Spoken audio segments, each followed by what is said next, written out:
మనలో ఒకరు మన చిన్నమైల్ అంజిరెడ్డి గారు. మెదక్ జిల్లా రామచంద్రాపురంలో రాజిరెడ్డి లక్ష్మీనరసమ్మ పుణ్య దంపతులు ఓ సాదాసీదా రైతు కుటుంబంలో పుట్టారు. ప్రేమానురాగాలు, ఆప్యాయతలకు చిరునామా అంజిరెడ్డి గారి సతీమణి గోదావరి గారు. ఆమె ఆయనలో సగం. కుటుంబ, వ్యాపార, రాజకీయాల్లో తోడు నీడ. కుటుంబం నుంచి పుణికిపుచ్చుకున్న విలువలు, చిన్ననాటినుంచి స్వతహాగా అలవడిన దేశభక్తి, ప్రజాసేవ 1978లో ఆర్ఎస్ఎస్ వైపు, 1982లో ఏబీవీపీ వైపు అంజిరెడ్డి గారిని ఆకర్షించాయి.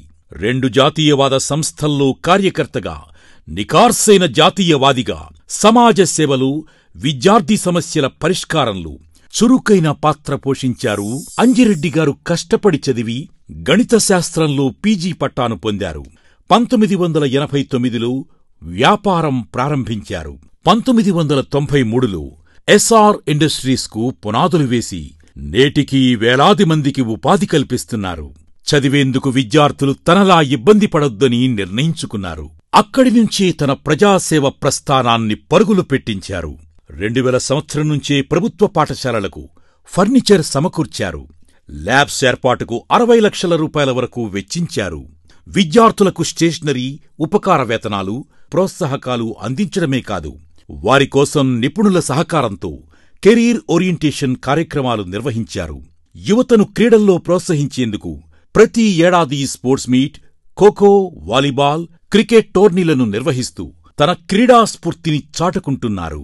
2002లో ఎస్ఆర్ ట్రస్ట్ను ప్రారంభించిన అంజిరెడ్డి గారు ఉచిత త్రాగునీటిని అందించే కార్యక్రమానికి శ్రీకారం చుట్టారు. జిల్లాలోని ప్రభుత్వ విద్యాసంస్థలు, కార్యాలయాల్లో ఆర్ఓ ప్లాంట్లను ఏర్పాటు చేశారు. నీటి కొరత ఉన్న ప్రాంతాల్లో సైతం ఆర్ఓ ప్లాంట్లను ఏర్పాటు చేసి వాటన్నిటినీ నేటికీ నిర్వహిస్తున్న ఘనత అంజిరెడ్డి గారిదే.